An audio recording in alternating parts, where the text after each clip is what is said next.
Yo, what's up? Welcome sa aking channel. Isa na naman pong bagong episode ng reaction video natin dito sa napakagandang series na to na Lavender Fields. Episode 28 na po tayo. At syempre maraming salamat po sa mga walang sawang sumusuporta at sumusubaybay sa aking mga reaction video. Sa mga hindi pa po nakasubscribe, please subscribe para ma-update kayo kapag naglalabas tayo ng ganitong reaction video. Simulan na po natin to.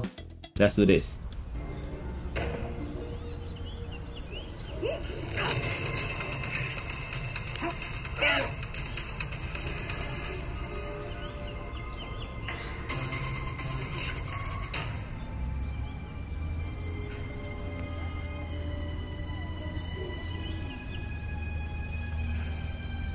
Bakit mo ako pinapunta dito? Relax ka lang. Walang ibang taong nakakalam itong lugar na to kundi ako. Ngayon pati ikaw. Alam ko naman at nakita ko na kaya mong proteksyon ng sarili mo. Pero kulang yan. Marami ka pang dapat matutunan.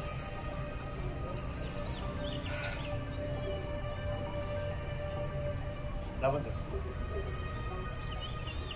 Lavender pa yung tatawag ko sa'yo. Jasmine, o anong pangalan, o ano ka man. Yan ang #1 rule kapag mag-undercover agent ka. Kailangan kalimutan mo na kung sino ka, kalimutan mo yung pangalan. Yung totoong pangalan. Pagkatao. Hanggang di pa natapos ang mission. Hubad! Protect yourself at all times. May trading partner na si Jasmine. Nice one.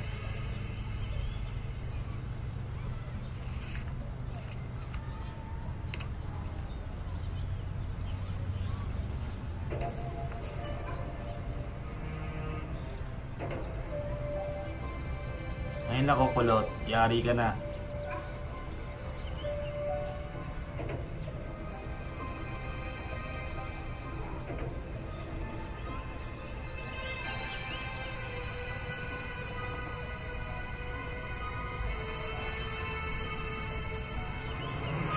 But ang tawag sa exercise using empty hand.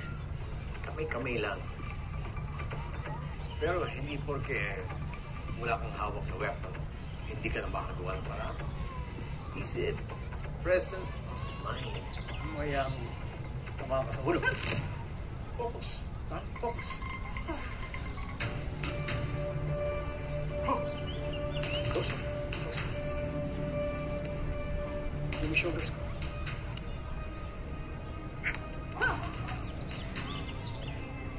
A little more.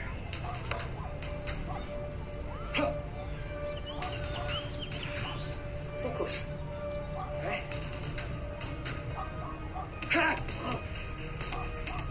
Nice one.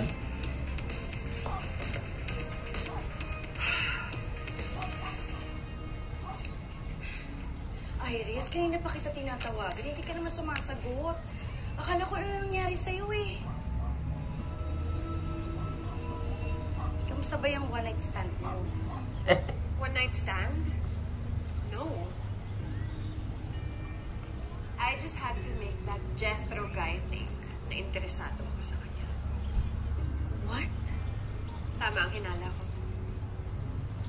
He is the same guy.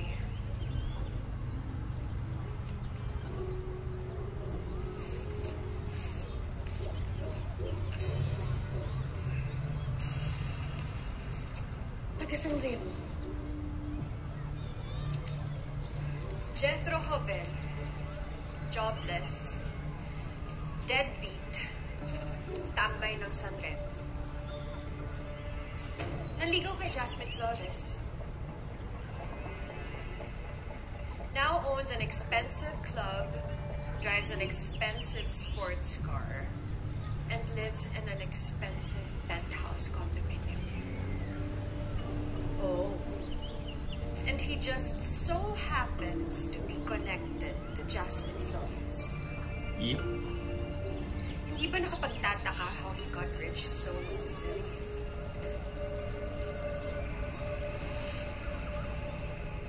Dahil kay Jasmine.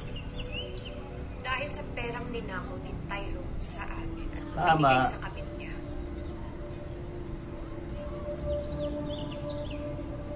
Well, now that I have this information, mas madali ko nang mahahanap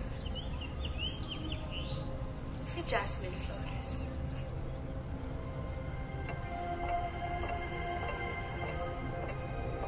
Wala pa rin alam si Kulot kung nasaan talaga si Jasmine. Sa puntong ito, hindi sapat ang self-defense. Tandaan mo, may patong ka sa ulo. Kukunin at kukunin ka nila. Magkamatayan man. Ano mo sa isip mo, sa bawat pag-atake, armado.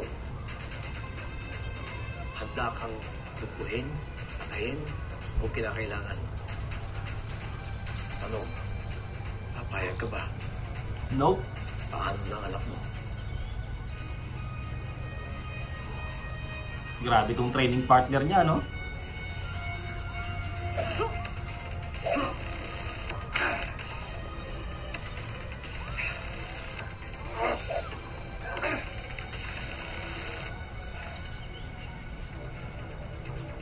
Yeah.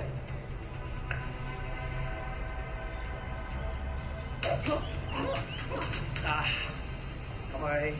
Ikot. Ready?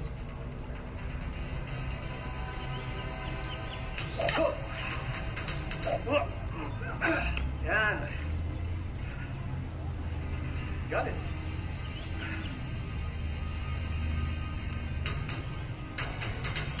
Non-stop ang training nila. Non-stop.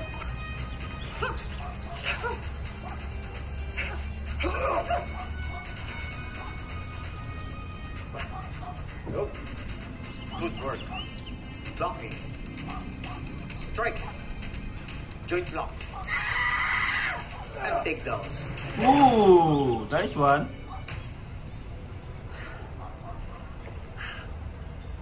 Pero kahit ang galit, kahit ang sama ng loob, hindi ka para umutang ng buhay. Dahil siguradong buhay rin ang kapalit. Tama. Galing ng dialogue na yun, ha? Quotable. Focus. Tama na. Hindi mo sa akin pa rin. Pag gano'n, ginawa na kita. Focus. Wala ka na?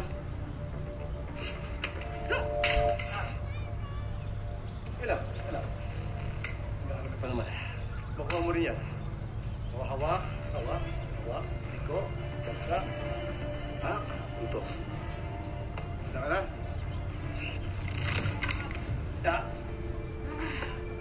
Pag-ikot mo, sabay. Kung hindi, mababalik ka. Pag hindi ka nakalayo sa akin, pwede ka takin. High-pitch si Master. Okay? Ready? Yun, nice one. Good.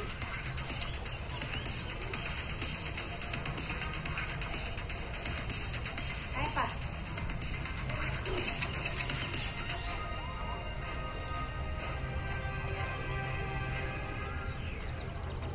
Grabe yung training nila. Lahat ng senaryong pwedeng mangyari, no? Ginagawa nila. Good morning, Ma'am Iris.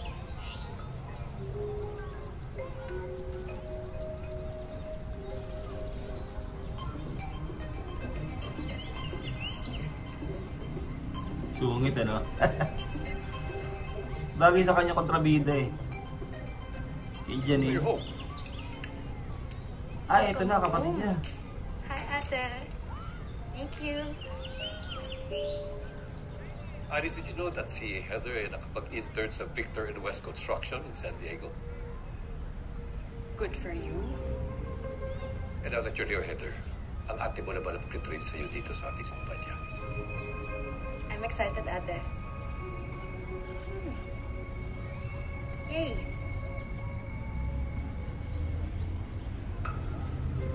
Bakit? Gigil?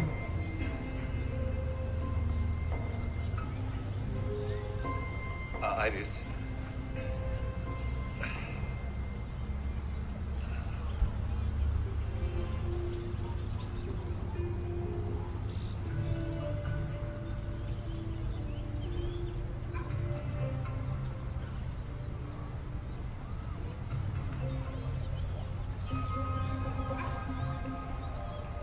Gets niya na yan.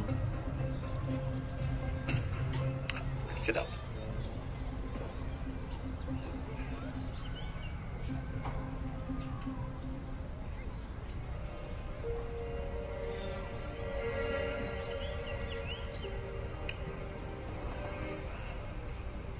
Salamat, Agent. Kung may tinatago man ang mga Benavides, malamang na malamang konektado sa negosyo nila. Tama. Isang beses, narinig ko si Vittorio na may kausap sa cellphone. At meron siyang binabanggit tungkol sa isang secret file. Isolated case yung nangyari kay Max. Has nothing to do with the case of Tyrone. Dead men can't talk. No, it doesn't have a copy. No. It's secure, and with my daughter, we have it here. Yep, it's in good hands.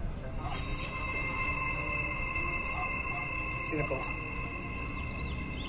Mukhang investor.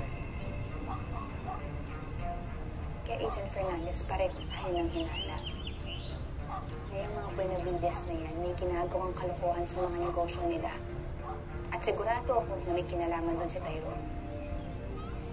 Nadali mo.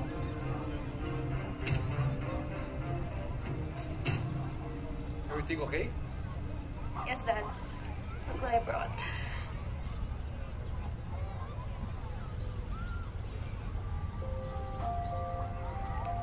I remember. Yung 18th birthday mo. I didn't really want it, remember? But you insisted. Ganyan ka naman talaga eh. You never really liked mga lavish things. But it was my way of showing my support and just letting you know how proud I am of you. Biruin mo, 18 years old. Second year in university. That's huge. My daughter, a savant.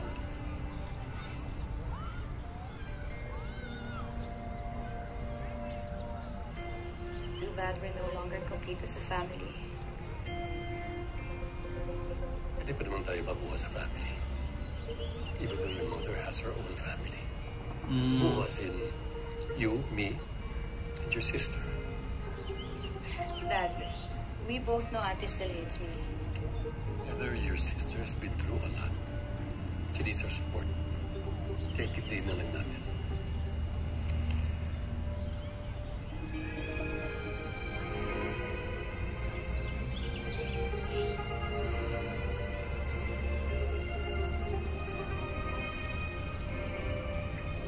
Hindi talaga matanggap niya no?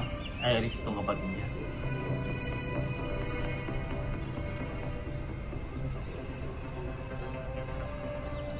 Ano yung sinasabi mo hindi mo alam kung nasan si Agent Fernandez?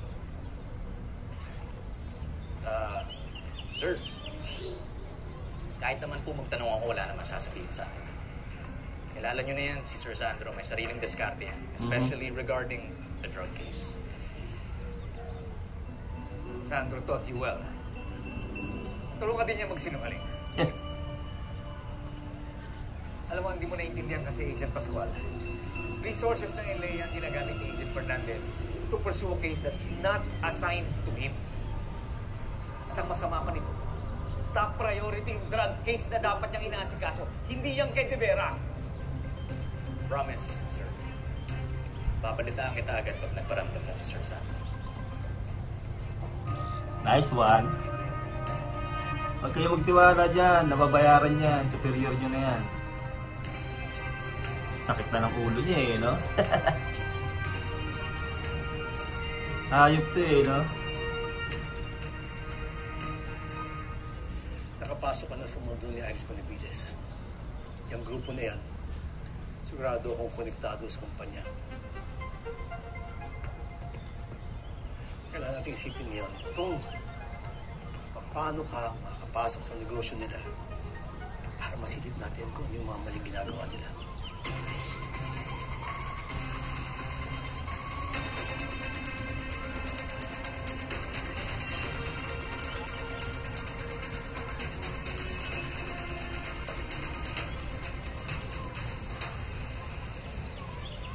Well, you ship it to Malaysia. You ready? Kinakargan ho as we speak. Paano na yung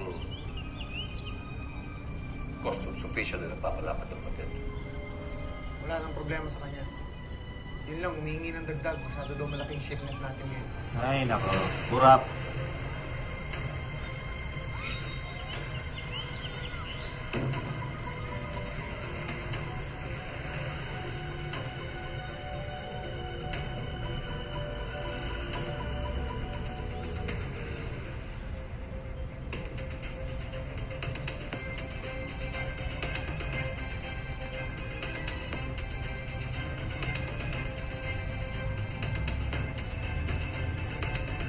Gun smugglers, you know?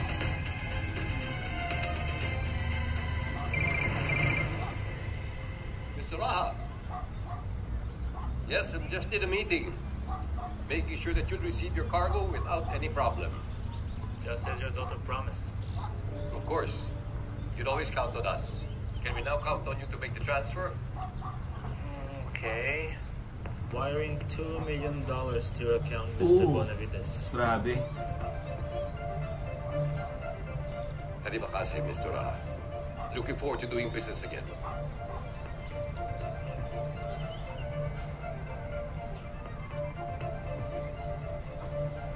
$2 million.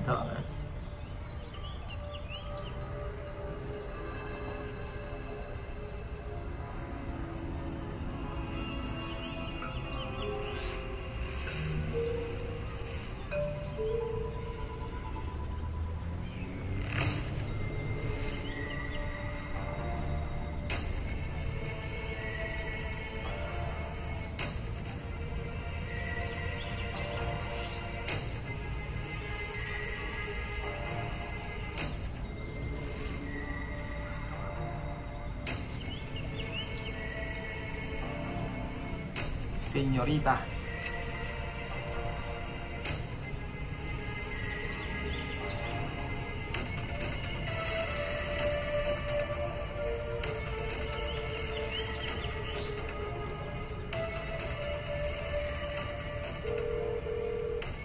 Harry, are you ready?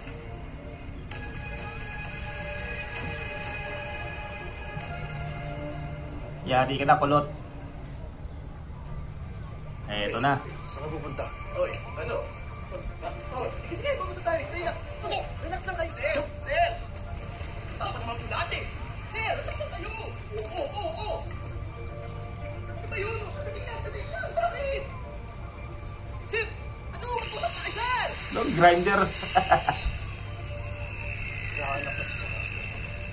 Ilang buwan mo nang tinatakasan ang utang mo. Sir, hindi na tumatakas eh.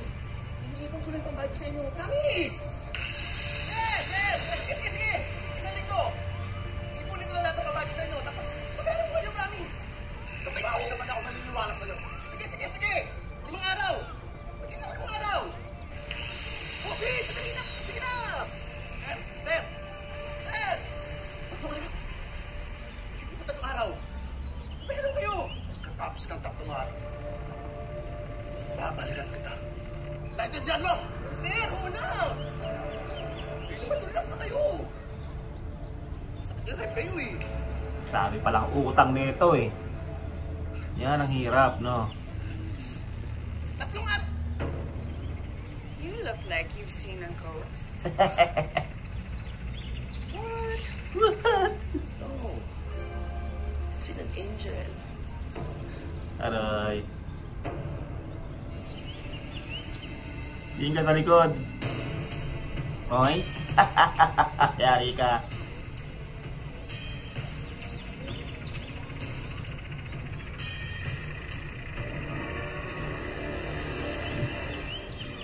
Ano kinakaya ng konsensya mo na maging loyal sa isang pamilyang mamamatay tao? We are part of that family.